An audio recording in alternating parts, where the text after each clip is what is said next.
Nosotros somos las otras víctimas de la dictadura, las víctimas olvidadas de la dictadura.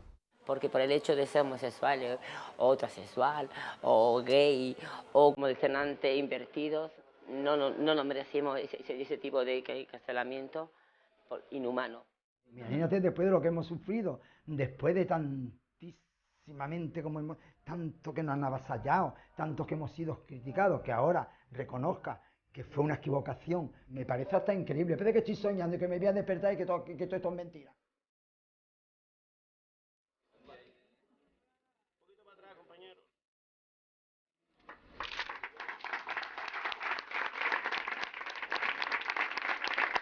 Frente al sueño, los recuerdos. La memoria viva de Eusebio, Trini y Antonio. 3 nombres para un espejo en el que buscan su imagen varios miles de españoles. Lo recuerda esta placa en la fachada de la antigua prisión de Huelva, homenaje a quienes fueron perseguidos durante décadas, a quienes sufrieron la humillación y el castigo por su orientación sexual. La cárcel fue estancia obligada para muchos, para todos la certeza de vivir en una libertad con cadenas.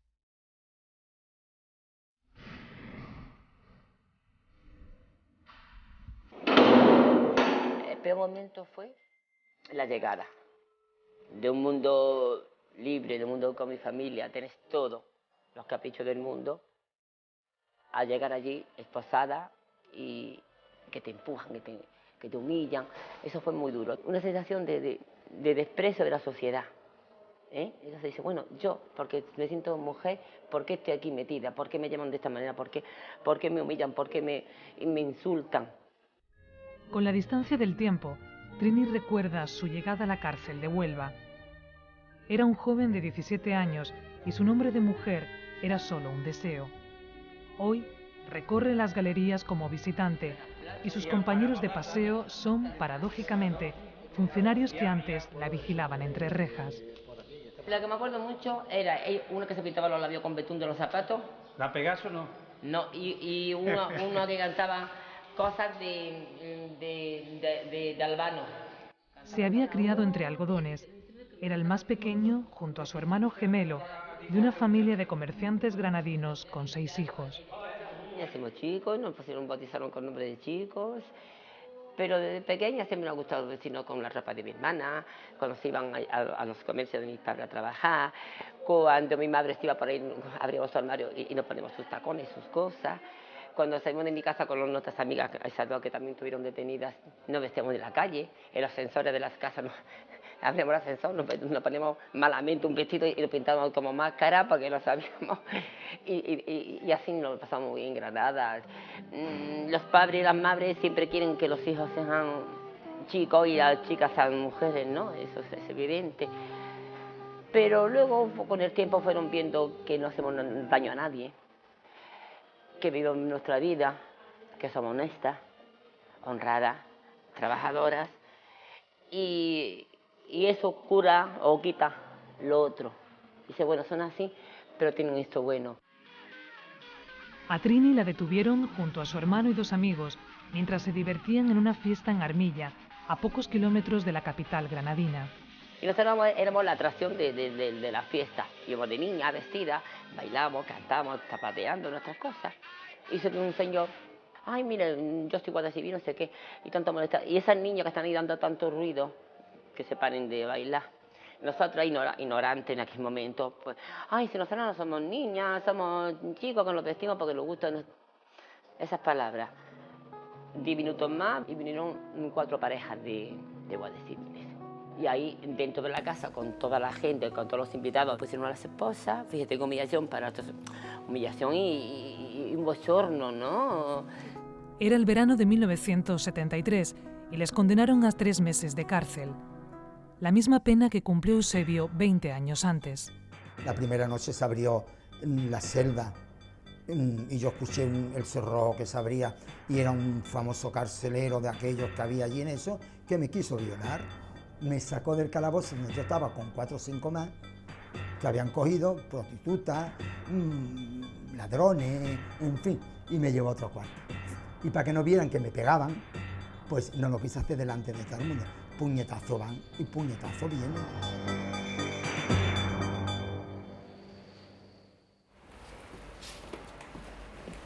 Desde su casa, este artista malagueño contempla a diario un curioso paisaje: el edificio abandonado de la antigua prisión de Málaga, el lugar de tan malos recuerdos.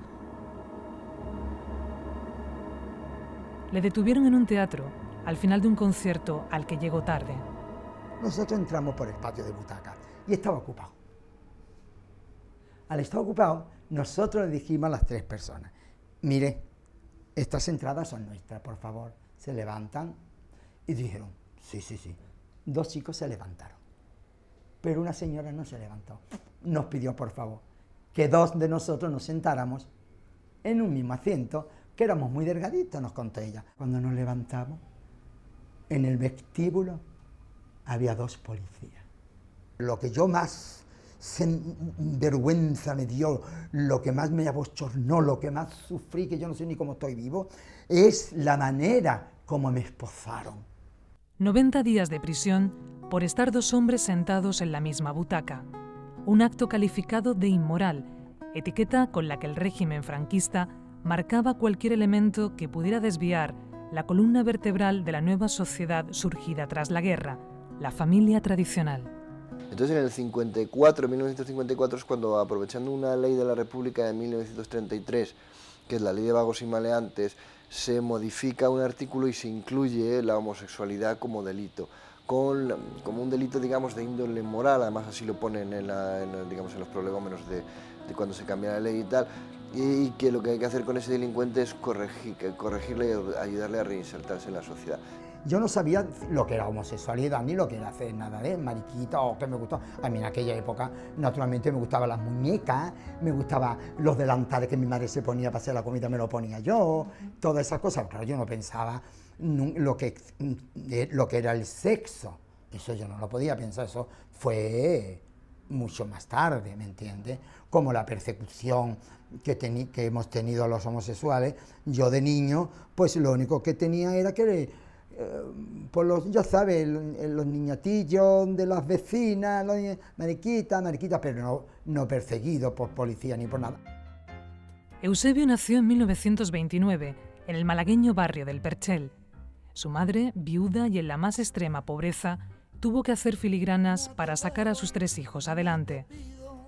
Pronto, Eusebio empezó a actuar en pequeños teatros portátiles y emigró a Barcelona.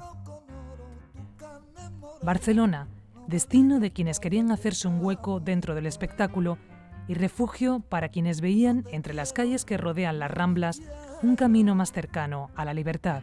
Era como una parte de un país que solamente estaba pintado en trazos de negro al gris, porque los trazos de color de nuestro país eran del negro al gris.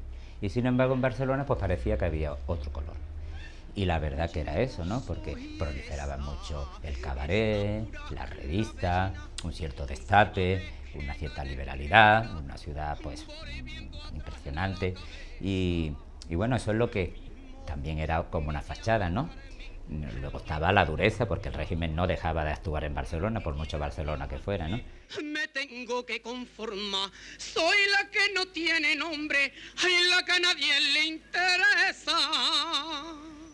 Antonio llegó a la capital catalana en 1970. Era un joven de 18 años que, al igual que Eusebio, buscaba otra forma de vida.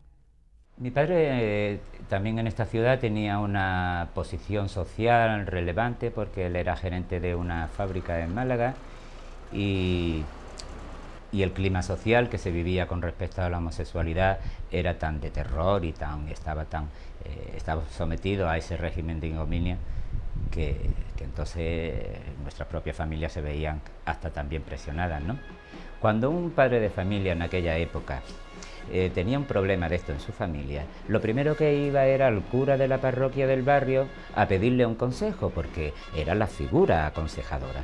Entonces los curas y la iglesia, que sigue manteniendo esta posición al día de hoy, pues le aconsejaba a nuestros padres que nos llevaran a un psicólogo o a un psiquiatra y que se nos sometiera a los tratamientos que estos psiquiatras tenían implementados en nuestro país, con la posibilidad de que esto se pudiera curar. En el caso de mi padre en concreto, él siguió estos consejos, porque son los consejos que le dieron, y entonces él creía que para mí era lo mejor. De Málaga a Torremolinos, pocos kilómetros separaban dos realidades. En los años 60, Torremolinos se había convertido en un centro internacional a nivel turístico, con una permisibilidad que daba el régimen para venderse turísticamente, y eso propiciaba de que, pues a diferencias que en el resto del país, aquí ya había una visibilidad de unas manifestaciones homosexuales y había muchísimos bares en Torremolinos, y fue la época dorada de Torremolinos, y Torremolinos, pues sinceramente, es y ha sido un hito de la comunidad gay a nivel internacional. Era el escaparate de puertas hacia afuera, porque mientras el país navegaba a contracorriente.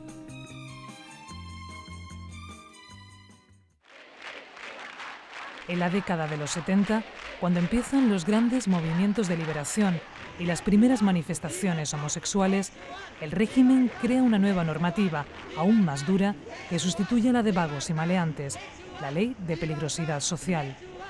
La ley decía que nosotros éramos unos enfermos y que para proteger a la sociedad de nuestra influencia y para protegernos a nosotros de nosotros mismos, es por lo que el Estado, de manera preventiva, ordenaba o disponía de que todo homosexual que se manifestara públicamente, tuviera una conducta homosexual clara, fuera detenido y fuera ingresado en una prisión o en un centro de tratamiento.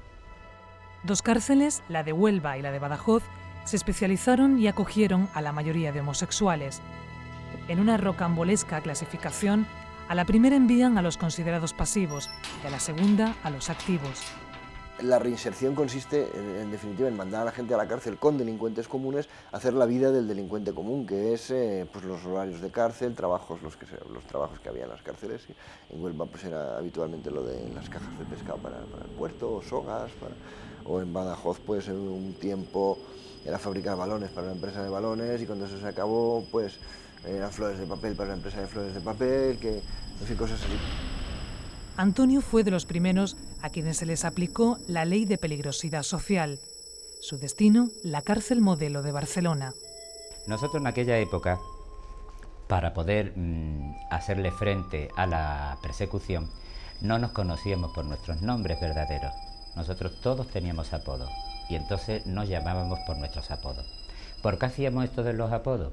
Esto era una manera de protegernos, porque si nosotros nos cogía la policía o hacían redadas, entonces no podíamos dar los nombres de otros compañeros nuestros. Y luego solíamos vivir en grupos en determinadas pensiones de Barcelona, y fue precisamente en una redada que hicieron en una pensión donde yo vivía, donde fui la primera vez detenido. Joven, pobre y del sur. Ese era el perfil del homosexual que ingresaba en prisión, un mundo que podía devorarles. Le llamaban cabos, ¿no?, a los presos que tenían mando en las prisiones. Si por medio de algún cabo, o de un cabo de brigada de limpieza, pues podías meterte en un grupo de esto, o te forzaban porque a lo mejor había un preso que quería tener contigo un contacto sexual, aunque tú no lo quisieras, pero te presionaba, y entonces pues como que te veías casi obligado a tener que ir para evitar males mayores. El momento malo, no la salida, porque si salgo a mi casa, me voy a mi casa, pero llegar a Granada y decirnos que estamos desterradas, es también un momento muy malo, porque tú piensas que vas a salir y vas a estar en tu casa con tu familia y te digan, o tenés que ir de Granada durante un año, pues no sé si fue más duro que estás presa. Trini formó parte de las primeras compañías de transformismo que hubo en España. El escenario es su vida. Yo sigo siendo como soy. Todo aquello que de la prisión que nos sirvió, pues también, si hubiese sido de otra forma, quizás dice, bueno, voy a cambiar porque no quiero que me ocurra esto, pero yo prefiero 1000 veces que me ocurra lo que me ocurrió, pero seguir siendo como me siento. Así lo siente también Eusebio. Viajero por medio mundo, fue un exiliado voluntario durante más de 30 años de una tierra que nunca olvidó, pero a la que le unía tanto el amor como el